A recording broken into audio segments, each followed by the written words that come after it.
Imagine watching a clock as your last meal fades into memory. The fork rests in the sink. The plate is cleared. And now, time becomes something different. Not just minutes passing, but a countdown your body recognizes, even if your mind doesn't. Most people reset this clock 3 times a day, never letting it run long enough to discover what lies beyond the ordinary rhythm of breakfast, lunch, and dinner. But what if you let it tick forward? What if you gave your body permission to reach hours it rarely sees? Think of your body as a vast city running on 2 separate power grids. One burns bright and fast, fueled by the glucose from your last meal. The other sits quietly in reserve, ancient and patient, waiting for the moment when the first grid flickers and fades. For most of modern life, that second grid never awakens. We eat too often, refuel too quickly, and the backup system gathers dust. But at hour 12, something invisible clicks into place. A switch flips, and your body begins operating on instructions written long before you learn to fear an empty stomach. We've been programmed to believe that missing meals equals suffering, that hunger is an emergency requiring immediate intervention, that 3 meals a day, plus snacks, is the only way to keep a body running. But this programming is recent, an artifact of abundance, barely a century old. Your ancestors, the ones who survived ice ages and droughts and seasons when food simply disappeared, operated on a completely different schedule. They didn't fear the hours between meals. They thrived in them. And the biology they passed down to you still remembers. Your body has switches embedded in its chemistry, timers set to activate at precise moments when food is absent. Most people never reach these thresholds. They eat before the first alarm even sounds. But at hour 12, 18, and 24, something profound happens. Hormones shift, genes activate. Cells begin tasks they've been waiting all day to perform. These aren't arbitrary numbers.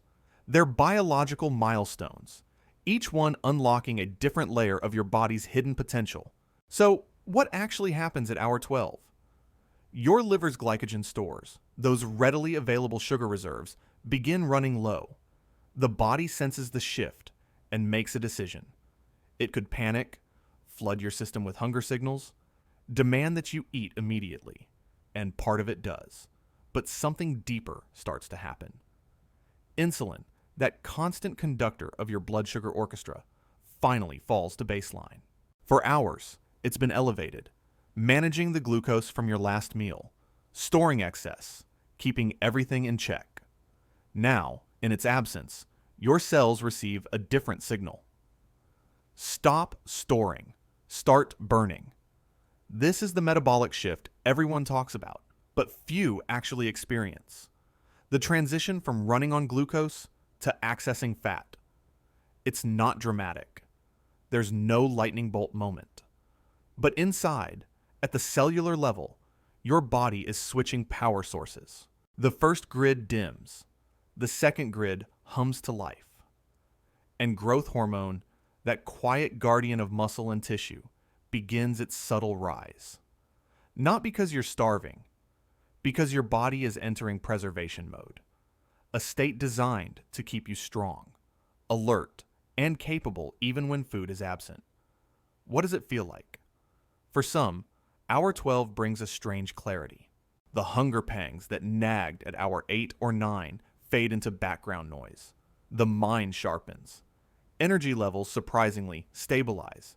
It's the biological equivalent of a building switching from city power to backup generators. The lights stay on. The systems keep running. But the source has changed. And with that change comes a whisper of something your body has been trying to tell you all along. That it was built for this. That these hours aren't punishment. They're preparation for what comes next. But hour 12 is just the beginning. The opening act of a 3-part transformation most people never witness. Because what happens at hour 18 will rewrite everything you thought you understood about cellular repair. Your cells are about to start something they've been waiting all day to do. Something that sounds destructive, but is actually the most elegant form of self-renewal your body possesses. And it all begins in the silence between meals, in the hours when the clock keeps ticking, and your biology finally remembers what it was designed to do. 6 more hours pass. Your stomach has stopped its protests. The urgency that defined the earlier hours has dissolved into something calmer, almost meditative. The body has fully switched energy systems now, running smoothly on fat reserves, producing ketones that fuel your brain with surprising efficiency. But beneath this surface calm, something far more profound is beginning. At hour 18, your cells start eating themselves, and that's exactly what you want them to do. This process has a name that sounds almost sinister: autophagy, literally self-eating. But don't let the term mislead you. This isn't destruction, it's renovation. Imagine your cells as houses that have accumulated years of broken furniture, cracked walls, and malfunctioning appliances. Under normal conditions, with food constantly arriving, there's never time to clean. The delivery trucks keep coming, the occupants keep consuming. The mess piles up. But at hour 18, when no new shipments are expected, your cells finally roll up their sleeves and start the deep cleaning they've been postponing. Damaged proteins that have been floating uselessly in your cellular fluid get tagged for recycling. Malfunctioning organelles, those tiny structures inside each cell that produce energy and manage waste, are broken down into their component parts. Even fragments of invading bacteria or viruses that your immune system couldn't fully eliminate get processed and disposed of. It's spring cleaning at the molecular level, except the cleaning crew doesn't haul trash away. They dismantle it, salvage the useful pieces, and rebuild something functional from the wreckage. The science behind this is so vital that it earned Japanese researcher Yoshinori Osumi the Nobel Prize in 2016. He mapped the mechanisms, showing how cells activate autophagy when nutrients become scarce. The pathway involves mTOR, a protein complex that normally promotes growth, falling silent. In its absence, another system called AMPK awakens and triggers the cleanup protocols. Studies show that autophagy markers peak somewhere between 18 and 24 hours of fasting, reaching levels never achieved when you eat multiple meals a day. And why does this matter? Because when autophagy fails, when cells can't clean themselves properly, diseases like cancer, Alzheimer's, and heart conditions find fertile ground to grow. What do you actually feel at hour 18? Many people describe a heightened sense of alertness, an unusual stability in their energy that defies logic. You haven't eaten in nearly a day, yet you're not collapsing. Instead, there's clarity. The brain is now running primarily on ketones, those fat-derived molecules that burn cleaner than glucose, producing fewer inflammatory byproducts. At the same time, your body increases production of brain-derived neurotrophic factor, a protein that strengthens neural connections and even promotes the growth of new neurons. This is the evolutionary advantage your ancestors needed. When food was scarce, they couldn't afford to be sluggish. They needed sharp minds to locate the next meal. So the body, in its ancient wisdom, makes you more alert, not less. But not everyone glides through hour 18 effortlessly. Some hit a wall of fatigue. Others feel irritable, disconnected, almost flu-like. The difference often comes down to metabolic flexibility, how adapted your body is to switching fuel sources. If you've spent years eating every few hours, never letting insulin drop, never tapping into fat stores, then hour 18 feels like driving a car that's forgotten how to shift gears. Women, particularly, may experience this transition differently. Hormonal systems are exquisitely sensitive to caloric restriction, and what feels like empowerment to one person might trigger hormonal disruption in another. The body's stress response can interfere, releasing cortisol that counteracts some of autophagy's benefits. This is why some people thrive at this hour while others struggle, why electrolyte balance becomes critical, why hydration can mean the difference between clarity and confusion. Yet even with discomfort, something undeniable is happening. Your body is performing surgery on itself without anesthesia, repairing what constant eating never allowed it to address. The discomfort isn't failure. It's the sound of renovation, of systems long neglected finally getting the attention they deserve. But here's what most people don't realize. Autophagy, as powerful as it is, represents only half the story unfolding inside you. Because at hour 24, a transformation begins that reaches even deeper, all the way down to how your DNA expresses itself. What if a single day without food could activate genes that add years to your life? The final switch is the most powerful and the most misunderstood, and it's waiting just 6 hours away. 24 hours. A full day without food. Most people in the modern world never experience this state, never let the clock run this long, never discover what their body becomes when given a full rotation of the earth to operate without external fuel. But your ancestors lived here regularly. They knew these hours intimately, and the genes they passed down to you still remember, still respond, still activate ancient instructions written long before grocery stores existed. At hour 24, your DNA begins reading from a different playbook. Sirtuins, a family of proteins often called longevity genes, spring into action.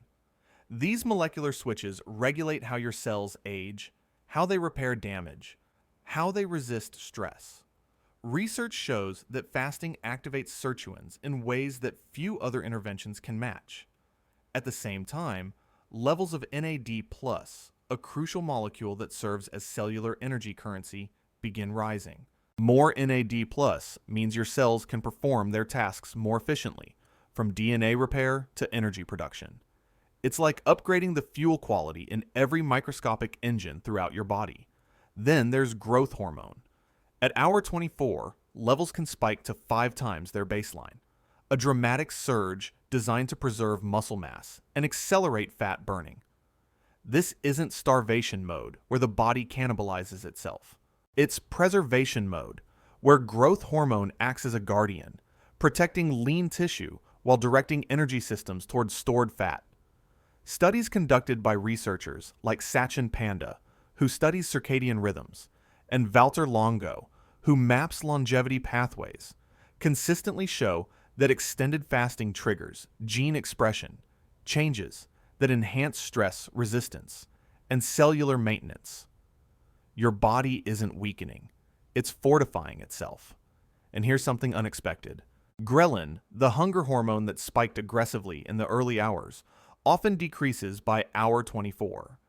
The body adapts. It realizes food isn't coming soon and stops wasting energy on panic signals.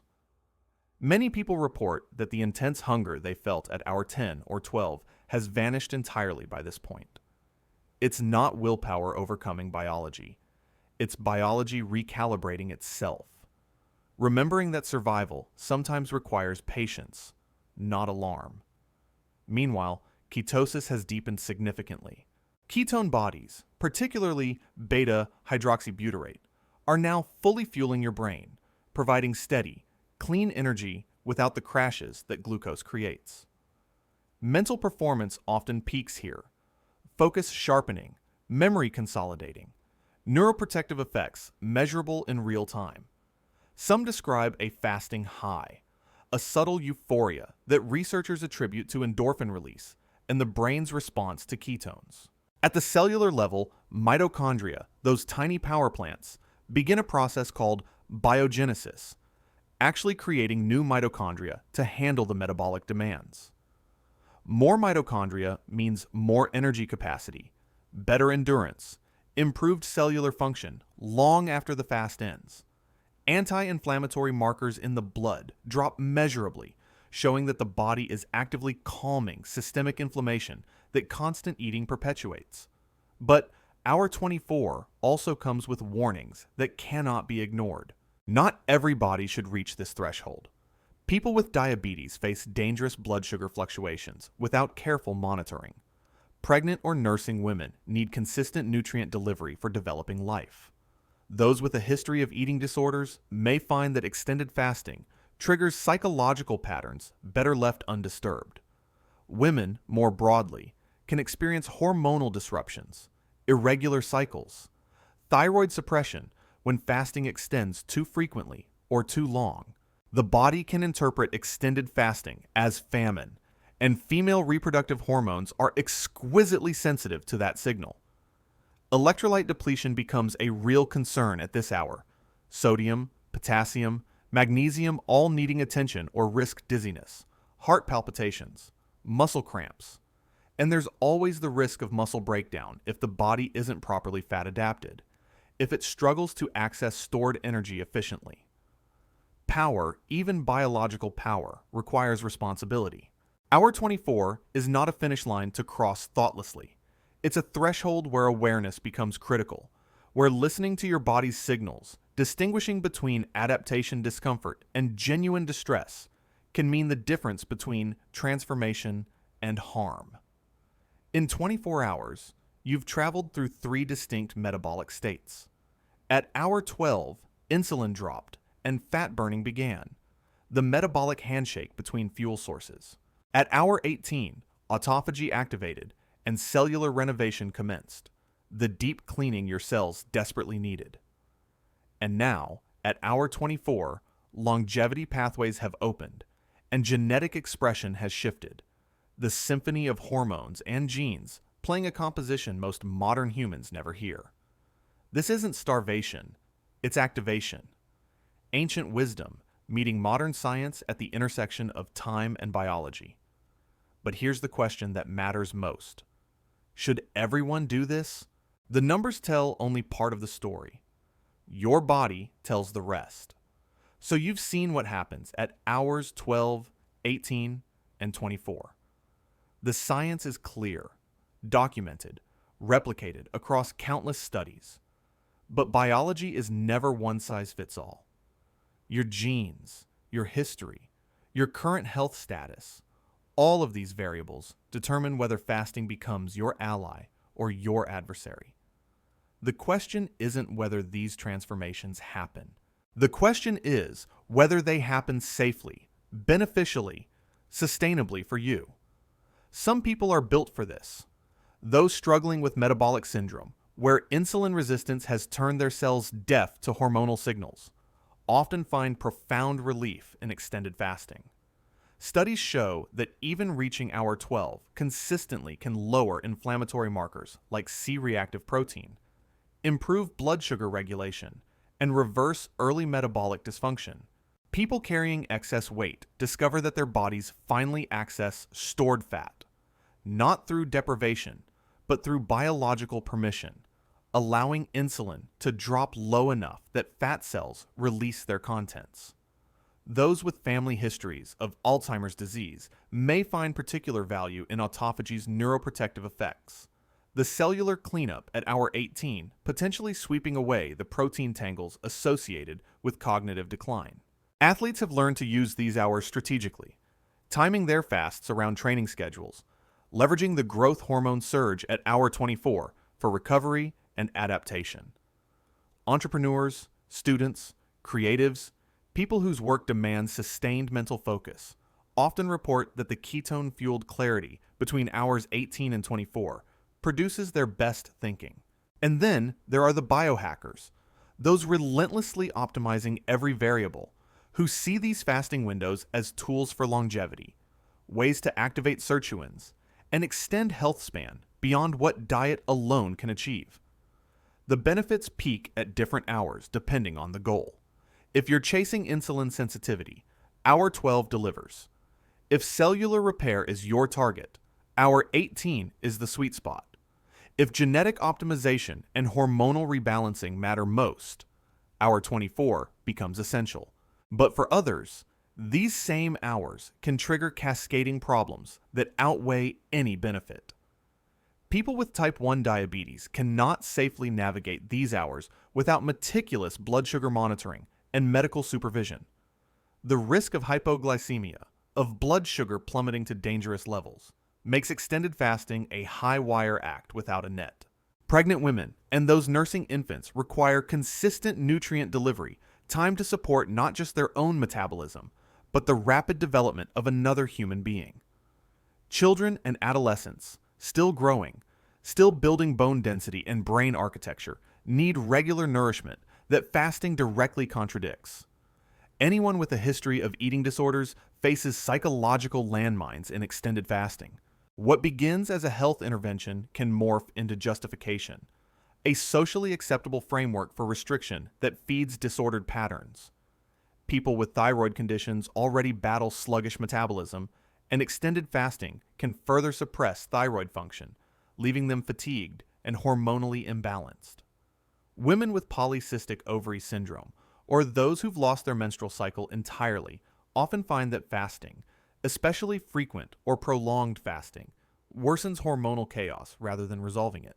The female endocrine system, evolved to be exquisitely sensitive to energy availability, can interpret extended fasting as a threat to reproductive viability, downregulating sex hormones and disrupting cycles.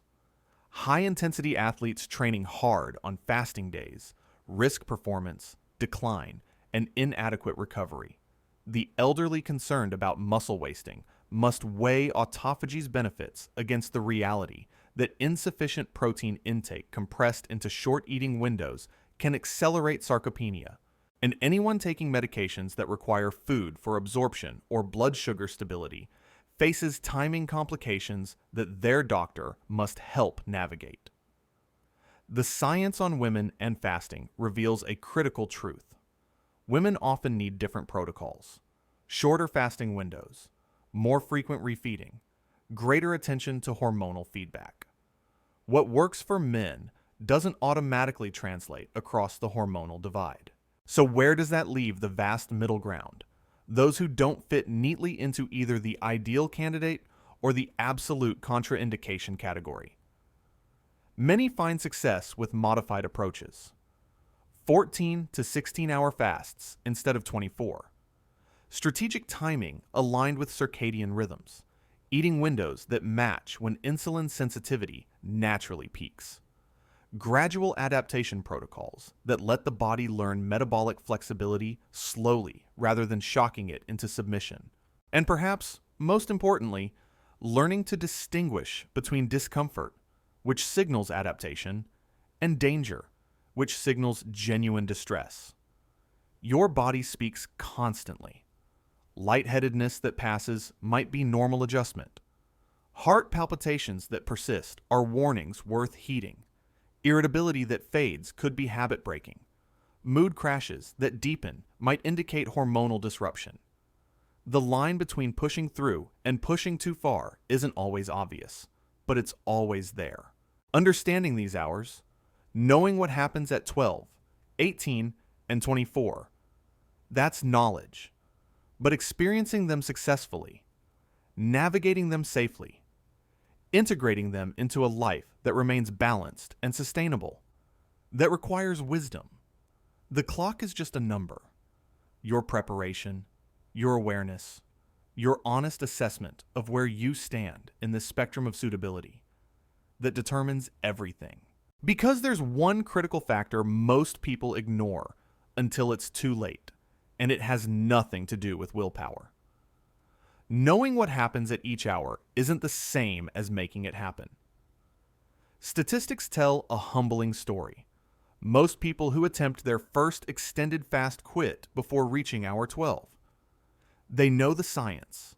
They understand the benefits. They've watched the videos and read the research. But when the moment arrives, when hunger knocks and habit screams, knowledge dissolves into rationalization. The gap between understanding and execution is where most transformations die. And here's the truth that nobody wants to hear. Your biggest enemy isn't hunger. It's the deeply carved groove of routine, the automatic reach for food because the clock says it's time, because everyone around you is eating, because you've done it this way for decades, and your brain refuses to believe there's another option. Reaching hour 12 successfully starts the night before. If you finish eating by 8 in the evening, then 8 the next morning delivers your first milestone. But that window between waking and noon, that's where most people falter. The morning ritual of breakfast feels non-negotiable, hardwired into identity itself. So you need tactics. Water becomes your ally, not just for hydration, but for the physical sensation of consuming something. The hand-to-mouth pattern that satisfies habit, even as it delivers 0 calories. Black coffee works similarly. The bitterness and warmth creating a ritual that replaces the old one. Herbal tea offers variety when plain water feels monotonous.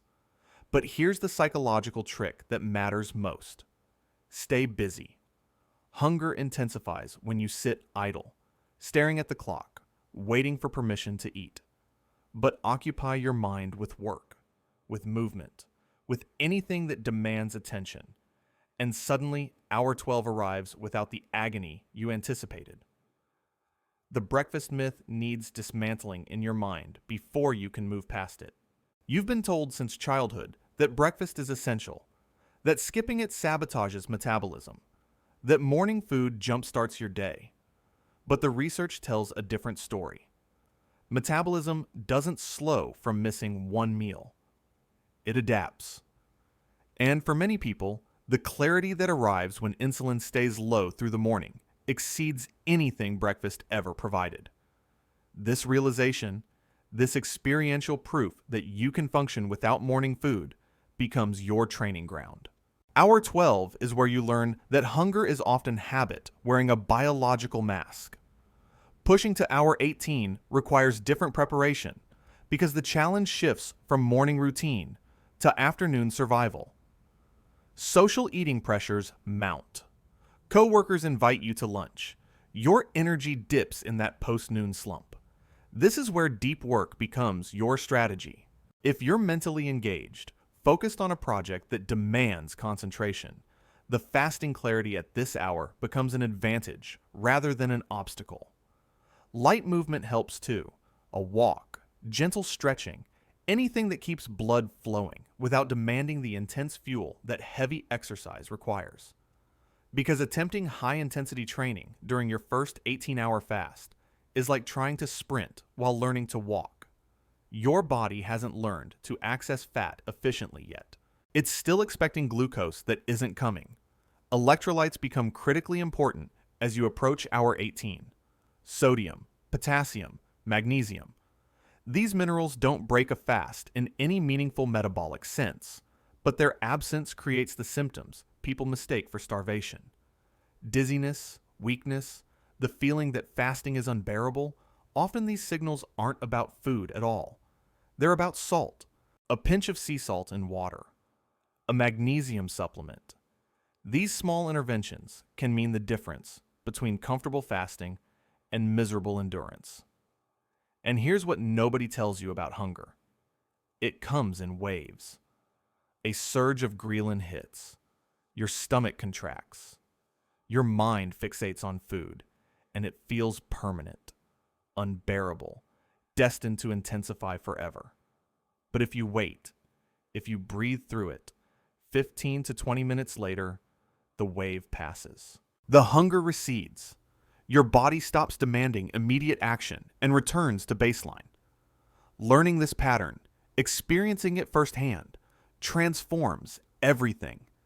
Hunger is no longer a threat. It's a tide that rises and falls, and you're standing on solid ground, watching it move. Caffeine deserves mention because it's a double-edged tool. Coffee and tea can suppress appetite, boost mental clarity, make the fasting hours feel easier. But they also raise cortisol, that stress hormone that can interfere with some of fasting's benefits if consumed excessively. Moderation matters. 1 or 2 cups might help. 6 cups might hurt. And some people find that caffeine on an empty stomach triggers anxiety or jitters that wouldn't occur with food present. Know yourself. Experiment carefully. Hour 18 is where casual fasters become committed practitioners. It's where you move beyond dabbling into genuine metabolic territory. Many people describe this hour as a turning point, the moment when fasting stops feeling like deprivation and starts feeling like power. The body has adapted enough that the discomfort fades. The mind has proven its resilience, and you realize that you're capable of more than you believed. Achieving Hour 24 demands full-day strategy. This isn't something you stumble into. It requires planning, lifestyle coordination, a conscious decision to avoid social meals and food-centric activities. Some people choose their fasting days around weekends or days off when they control their schedule completely. Others prefer work days when structure and busyness distract from food thoughts. There's no universal right answer, only what works for your life circumstances. Physical activity at this hour should be gentle. Walking, yoga, stretching, activities that complement the fasted state rather than fight against it. High-intensity interval training or heavy weightlifting while approaching Hour 24 is possible for adapted athletes, but punishing for beginners. Sleep consideration matters too. Will you sleep during part of this fast? If you finish eating at 6 in the evening and sleep 8 hours, you wake already 16 hours in, with only 8 more to reach the 24-hour mark. Structuring your fast around sleep leverages unconscious hours where hunger can't bother you. Advanced electrolyte protocols become even more important at this duration. Your kidneys are working differently. You're losing minerals through urine. Supplementing intelligently prevents the crashes that make people think fasting is dangerous, when really it's just mineral depletion creating preventable symptoms. And here's the psychological milestone that Hour 24 represents. It's not just a check mark. It's a ceremony. A full rotation of the earth without food. A completion of something most modern humans never attempt. That significance deserves acknowledgement, not rushed through, but honored. What you eat when you finally break this fast matters enormously. Your digestive system has been resting. Your insulin has been dormant.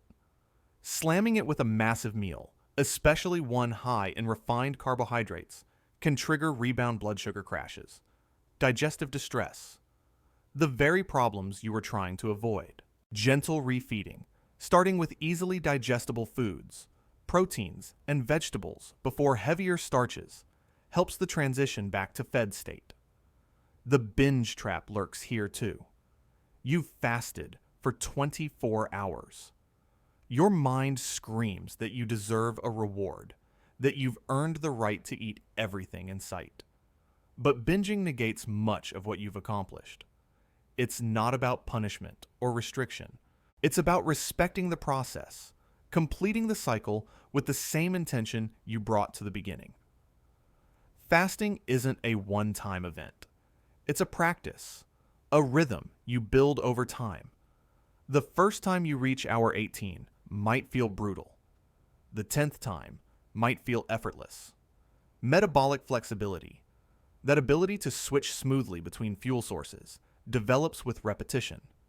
Your body learns. Your mitochondria adapt. Your hormones recalibrate. What felt impossible becomes routine. But that adaptation requires consistency. Returning to these hours regularly enough that your biology remembers. Weekly protocols for some, monthly for others. Seasonal rhythms for those who prefer variety. Building this practice means paying attention to what works. Maybe winter fasting feels easier than summer. Maybe fasting after strength training days works better than before. Maybe your body prefers 16-hour windows over 24-hour sprints. There's no dogma here, only patterns you discover through honest experimentation. Listen to your body's signals, not just in the moment, but across time. Does your energy improve with regular fasting or decline? Do your workouts suffer or strengthen? Does your mood stabilize or fragment? These answers determine whether you're mastering the hours or whether the hours are mastering you. Integration with lifestyle is what separates sustainable practice from unsustainable extremism. Fasting shouldn't isolate you from family meals, ruin social connections, or create anxiety around food. If it does, you've crossed from tool into obsession, from health practice into disorder. The goal is making these hours serve your life, not sacrificing your life to serve the hours. Know when to push and when to rest. A week of daily 16-hour fasts might be powerful. A month of daily 24-hour fasts might be destructive. Rhythm matters. Recovery matters. Balance isn't weakness. It's wisdom. The hours don't own you. You're learning to work with them, to access states your biology was designed to enter, to unlock benefits that constant eating keeps locked away. But you're also learning restraint, knowing when enough is enough, recognizing that these hours are tools, not identities. Before you begin this journey, before you let that clock start ticking toward 12, 18, 24, there's something ancient worth knowing, something that puts all of this science and strategy into perspective. Because these hours aren't new, we're just remembering. Long before scientists had words like autophagy or ketosis, long before anyone measured growth hormone spikes or mapped sirtuin activation, human beings were living in these hours. Ancient fasting practices span every inhabited continent, woven into religious traditions, spiritual disciplines, philosophical schools of thought. Muslims observe Ramadan, abstaining from food from dawn until sunset for an entire month. Jews fast on Yom Kippur, the Day of Atonement, seeking clarity through 25 hours without sustenance. Buddhist monks have practiced intermittent eating for millennia, often consuming just one meal daily, understanding something about mental clarity that modern neuroscience is only now confirming. Greek philosophers like Pythagoras required his students to fast before receiving teachings, believing that empty stomachs produced sharper minds.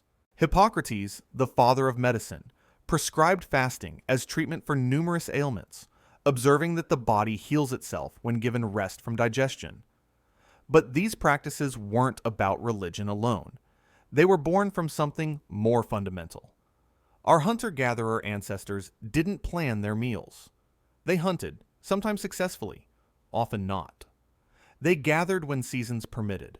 And between these moments of abundance, they endured stretches that regularly pushed them past 12 hours, 18 hours, 24 hours without food. This wasn't occasional. It was routine.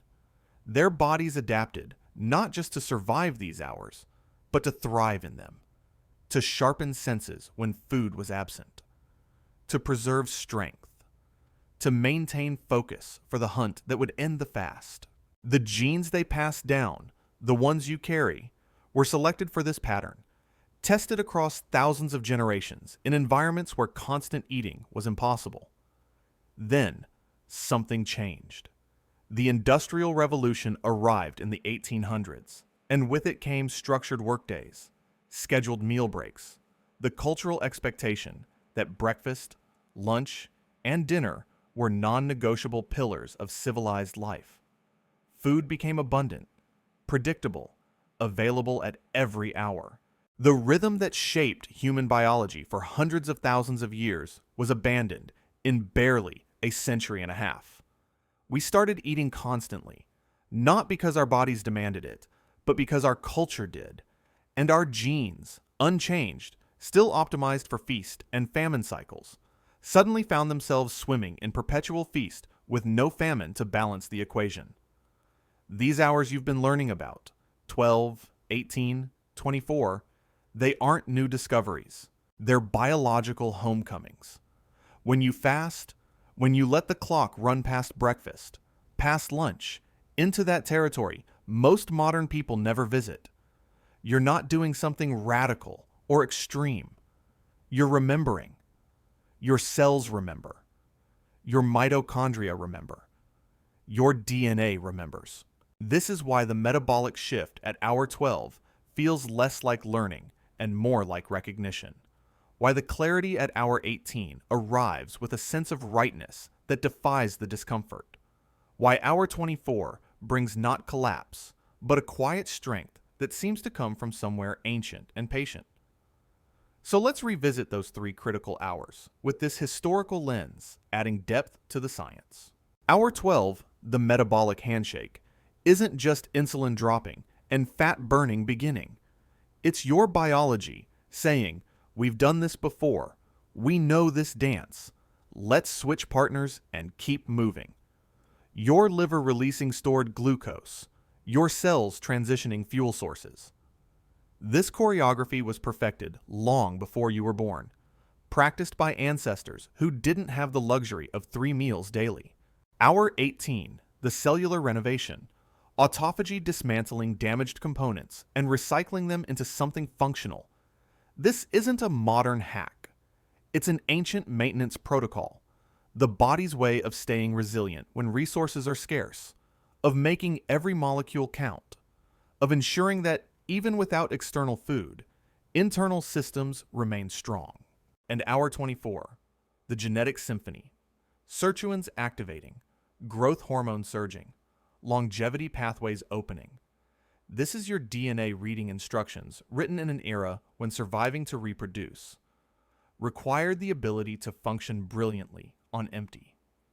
These aren't isolated events. They're cascading effects, each hour building on the one before, a biological symphony that your ancestors heard in their bodies every time food disappeared for a day. The timeline is roughly universal because evolution is universal. Every human shares this heritage. But the individual variations exist because we also carry more recent genetic adaptations, ethnic differences in metabolism, personal health histories that color how these hours feel. Some people slide into hour 18, like returning home. Others struggle through it, like crossing foreign terrain. The universality is in the mechanisms. The individuality is in the expression. Your body knows these hours by heart. You just forgot the schedule because the modern world erased it from daily experience. Modern research validating ancient intuition should humble us. Scientists like Yoshinori Osumi, mapping autophagy, Walter Longo, documenting longevity effects, Sachin Panda, revealing circadian meal timing, Mark Mattson, studying neuroprotection through fasting. They're not inventing new truths. They're translating old ones into the language of peer-reviewed journals and controlled studies. The monks already knew. The philosophers already practiced. The hunter-gatherers already lived it. Science is simply catching up, providing the molecular details for wisdom that predates the scientific method itself. But here's where modern life demands a balance that ancient life didn't require. Fasting isn't a cure for everything. It's powerful, yes, profoundly so, but some conditions worsen under its influence. Some people suffer where others thrive, and food itself, beyond being fuel, carries meanings that matter. It's connection, sitting down with family, sharing meals with friends, the cultural rituals that bind communities together. It's pleasure, the taste of something delicious, prepared with care. The joy of eating, not because you must, but because you choose to. It's medicine in its own right, nutrients and phytochemicals and compounds that fasting doesn't provide, no matter how long you abstain. The danger of extremism lurks whenever something powerful is discovered. Fasting can become an identity, a source of pride that morphs into rigidity, an obsession that crowds out balance. Orthorexia, the unhealthy fixation on healthy eating, can disguise itself as optimization. The line between strategic fasting and disordered restriction isn't always obvious from the inside. This is why intention matters as much as execution. Are you fasting to discover what your body can do, or are you fasting to punish it, to control it, to earn worthiness through deprivation? The biology might look the same from the outside, but the psychological foundation determines whether the practice heals or harms. The middle path, the one that ancient wisdom actually taught, wasn't about never eating. It was about knowing when to feast and when to fast, about living in rhythm rather than extremes. Strategic fasting, not perpetual deprivation. Periods of abundance balanced with periods of restraint. The goal isn't to fast forever. It's to remember that you can, to reclaim the metabolic flexibility that constant eating erased, to access states that serve specific purposes without making those states your permanent residence. If your cells could speak at each hour, here's what they might say. At hour 12, finally, a break from the chaos, from the constant insulin surges, from the relentless processing of incoming nutrients, we can breathe, we can stabilize, we can shift into the work we've been postponing. At hour 18, now we can clean what we've neglected, dismantle what's broken, recycle what's salvageable, prepare for the next challenge by clearing the wreckage from the last one. At hour 24, we remember who we were built to be, not creatures of endless abundance, but organisms designed to thrive in scarcity, to activate resilience when resources vanish, to prove that strength doesn't require constant feeding. The profound simplicity of this practice is almost absurd. Doing nothing, eating nothing, simply letting time pass, activates everything your body has been trying to do beneath the noise of constant meals. Time becomes medicine. The clock becomes healer. Restraint creates abundance, not in your stomach, but in your cells, in the quality of your mitochondria, in the cleanliness of your cellular environment, in the expression of genes that promote longevity over rapid aging. There's a paradox here worth sitting with. Restriction, the absence of food, creates cellular abundance. Hunger, the sensation we've been taught to fear and eliminate immediately, opens doors to states of clarity, repair, and genetic optimization that satiation keeps locked. What we call deprivation might actually be permission, giving your body the space and time to perform tasks that constant eating interrupts.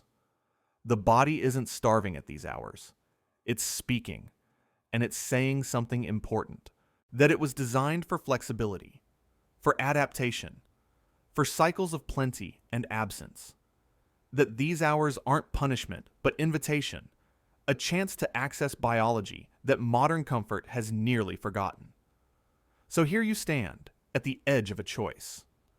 You know what happens at hour 12 when insulin drops and the metabolic handshake begins. You know what happens at hour 18 when autophagy activates and cellular renovation commences. You know what happens at hour 24 when longevity genes awaken and hormones surge in patterns that protect and preserve. The question isn't whether the science is real.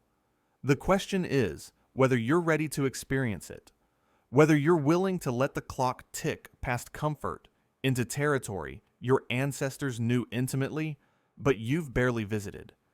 Have you reached hour 18? Have you pushed through to 24? What did you feel when the hunger waves passed and clarity arrived? Drop your experiences in the comments below. Tell the story of your hours, because every body tells it slightly differently, and in those variations, others find permission to try. Find troubleshooting for their struggles. Find community in a practice that can feel isolating. If you're curious about what lies beyond these hours, about what happens when fasting extends into multiple days, check out the video on screen now. What happens to your brain? During a 3-day fast, it takes this journey even deeper, exploring territories that make 24 hours look like a warm-up. But before you chase longer fasts, before you extend timelines or intensify protocols, remember this: the hours are waiting. They've been waiting since before you were born, encoded in your DNA, practiced by your ancestors, validated now by modern science, but never dependent on it for their truth. The question isn't whether these hours work. The question is whether you're ready to meet them, whether you're ready to sit in the discomfort of adaptation, to trust that hunger is a teacher, not an enemy, to discover that your body, given time and space, knows exactly what to do. Your biology, your timeline, your choice. The clock ticks forward, counting hours that most people reset before anything interesting happens. But you can let it run. You can discover what hour 12 feels like when you stop interrupting it. What hour 18 unlocks when you finally arrive. What hour 24 reveals when you give it permission to speak. Because beyond these hours, beyond the science and the strategies and the ancestral wisdom, there's a version of yourself you haven't met yet. A metabolically flexible, cellularly optimized, hormonally balanced version that was always there, just waiting for you to stop eating long enough to say hello. The hours are yours. The question is, are you ready to claim them?